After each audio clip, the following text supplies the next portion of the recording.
यदि अभी तक आपने एसएससी जीडी कांस्टेबल का फॉर्म नहीं भर पाया है तो एसएससी जीडी कांस्टेबल का फॉर्म भरने का जो अंतिम तिथि है आज भर ही रखा गया है, यानी 31 दिसंबर 2025 तक ही आप इसका फॉर्म फिलअप की प्रक्रिया पूरा कर सकते हैं। ये भर्ती शानदार है, 10वीं पास केवल मांगा गया है और भर्ती 25,000 से भी अधिक सीटों पर है। तो मैं कहूंगा कि हर उन 10वीं पास कैंडिडेट को ये फॉर्म भरना चाहिए जो चाहते हैं। ये भर्ती भी आपकी जो है सेंट्रल गवर्नमेंट की है, भारत सरकार की नौकरी है और अच्छी नौकरी एसएससी जीडी की होती है और बम्पर भर्ती भी है। तो आइए इस वीडियो में मैं आपको बताता हूँ कि लास्ट समय में आपको एसएससी जीडी का फॉर्म कैसे भरना है। अगर आपने नहीं भरा है तो जो भी आपको प्रॉब्लम हो रहा है ना, उन तमाम प्रॉब्लम का समाधान बताऊंगा। जैसे फोटो अपलोड करने में, आपको फेस ऑथेंटिकेशन करने में, इसके अलावा सिग्नेचर अपलोड करने में कोई दिक्कत अगर आपको होता है ना तो ये वीडियो देखिएगा, कहीं कोई दिक्कत नहीं होगा। आपको आना होगा इसका फॉर्म भरने के लिए एसएससी के ऑफिशियल वेबसाइट पर, मैं लिंक दे दिया हूं या नहीं। यहाँ पर आने के बाद एक ऑप्शन मिलता है लॉगिन और रजिस्टर का, जिस पर क्लिक करना है। अगर आपका पहले से रजिस्ट्रेशन हो रखा है ना तो आप क्या करेंगे, डायरेक्ट अपना रजिस्ट्रेशन नंबर, चूंकि आपका ओटीआर नंबर होगा, उसको डालेंगे, अपना पासवर्ड को डालेंगे, कैप्चा कोड को डालकर लॉगिन करेंगे। लेकिन पहली बार अगर आप एसएससी का फॉर्म भरने आए हैं, कोई रजिस्ट्रेशन पहले से नहीं हो रखा है, तो देखिए न्यू यूजर रजिस्टर नाउ का जो ऑप्शन है ना, इस पर आपको क्लिक करना है। तो यहाँ पर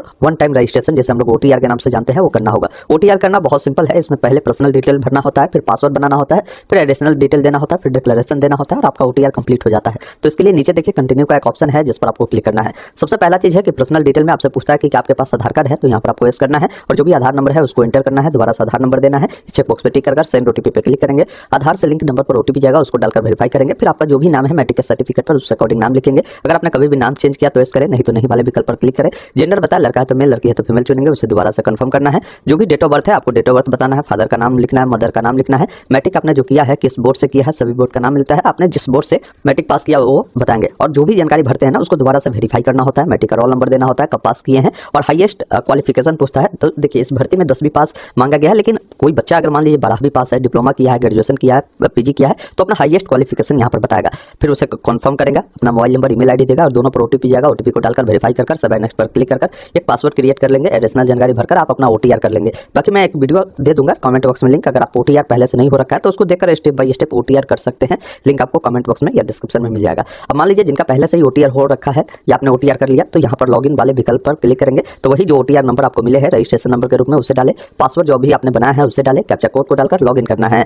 उसके बाद आपके सामने आपका डैशबोर्ड आएगा। आप नीचे स्क्रॉल कर आएंगे ना तो यहाँ पर देखिए एक ऑप्शन मिलता है कांस्टेबल जीडी का और इसका देखिए लास्ट डेट भी 31 दिसंबर ही बताए गए हैं। तो इस लास्ट डेट में फॉर्म को भरना है। अब इसके लिए अप्लाई करना है तो नीचे में एक ऑप्शन मिलता है आपको अप्लाई का, जिस पर आपको क्लिक करना है। फिर आपके सामने फॉर्म का जो भी गाइडलाइन है वो देखने को मिलता है। फिल फॉर्म पर क्लिक करेंगे। फिर आपके सामने आपका जो भी पर्सनल डिटेल है जो आपने ओटीआर में भर रखा है वो जानकारी पहले से भरा होता है, इसमें कहीं भी कुछ करने की जरूरत नहीं है। नीचे स्क्रॉल कर आना है, एक ऑप्शन मिलता है आपको नेक्स्ट का, जिस पर क्लिक करना है। इस प्रकार पर्सनल डिटेल सेव होता है। ओके वाले विकल्प पर क्लिक करेंगे। फिर आपसे यहाँ पर जो है एजुकेशन की जानकारी पूछता है कि आपका हाईएस्ट क्वालिफिकेशन क्या है। तो आपका जो भी हाईएस्ट क्वालिफिकेशन है आप बताएंगे, जैसे हो सकता है आप इंटर किए हो, ग्रेजुएशन किए हो, वो बताएगा, क्योंकि इसमें मैट्रिक चाहिए, लेकिन आपकी हाईएस्ट जो है वो बताइए। फिर यहाँ पर देखिए क्वालिफिकेशन को लेकर आपसे जानकारी पहले ही पूछा था ओटीआर में, तो वो सारा यहाँ पर फिलअप होगा, इसमें कहीं भी कुछ करने की जरूरत नहीं है। आपको नीचे स्क्रॉल कर आना है। आपका जो भी परसेंटेज है 10th का परसेंटेज आप यहाँ पर बताएंगे। अगर आपका सीजीपीए में है तो सीजीपीए में बताकर सेव नेक्स्ट पर आपको क्लिक करना है। ये डिटेल भी एजुकेशन डिटेल आपका सेव हो गया। ओके वाले विकल्प पर क्लिक करें। एडिशनल इन्फॉर्मेशन 1 में आपसे पूछता है, अगर आप एक सर्विसमैन है तो यस करें, नहीं तो नहीं वाले विकल्प पर क्लिक करें।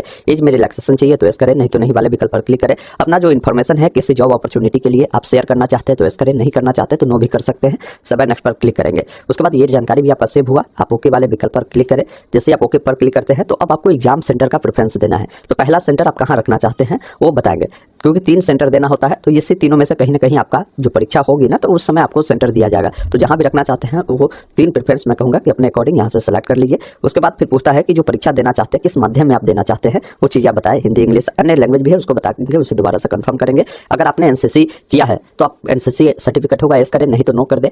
पूछता है कि अगर आपने कभी भी district level, state level, national level या इंटरनेशनल लेवल पर गेम खेला है, प्रेजेंट किया है तो यस करें, नहीं तो नहीं वाले विकल्प पर क्लिक करें। आपका जो भी स्टेट है बताएंगे, स्टेट को दोबारा से कंफर्म करेंगे। अपना जो भी डिस्ट्रिक्ट है, जिस इलाके अपने वासी है वो बताएंगे, उससे दोबारा से कंफर्म करना है। फिर पूछता है कि अगर आप एक राज्य से दूसरे राज्य में माइग्रेट हुए हैं तो यस करें, नहीं तो नहीं वाले विकल्प पर क्लिक करें। अब यहाँ पर क्या है ना कि पोस्ट का प्रेफरेंस आपको देना होता है। इसके लिए पेज नंबर आप आएंगे ना 23-24 में, तो यहाँ पर देखिए यहाँ पर अलग अलग फोर्स का अलग अलग कोड बनाए गए हैं। अब मान लीजिए कोई कैंडिडेट ऐसे हैं जिनका इच्छा है कि भाई मैं एसएसबी में जाऊँ, तो पहला प्रेफरेंस आपको एसएसबी का देना होगा। तो वहाँ पर कोड के रूप में आप डी को चेंज कर सकते हैं। किसी का मन है कि हमें जो है बीएसएफ में जाना है, तो बीएसएफ का कोड क्या है, ए है, तो आपको पहला प्रेफरेंस बीएसएफ का देना है। तो इस अकॉर्डिंग देखिए हर फोर्स का कोड है, जैसे बीएसएफ का ए है, सीआईएसएफ का बी है, सीआरपीएफ का सी है, एसएसबी का डी है, आईटीबीपी का ई है, एसएसएफ का एच है, असम राइफल का एफ है। तो ये चीज देख ले। अब इसी अकॉर्डिंग जो कोड का सिलेक्शन है ना यहाँ पर आपको करना होगा, तो चलिए मैं अपने अकॉर्डिंग जिस फोर्स में जाना पसंद करता हूँ उस अकॉर्डिंग मैं कोड चयन करता हूँ। आप अपने अकॉर्डिंग देख ले, कोड का चयन करें और फिर जैसे ऊपर आपने कोड डाला है सेम नीचे आपको जो है डाल देना है। उसके बाद देखिए एक ऑप्शन आपको मिलता है सेव एंड नेक्स्ट का, जिस पर आपको क्लिक करना है।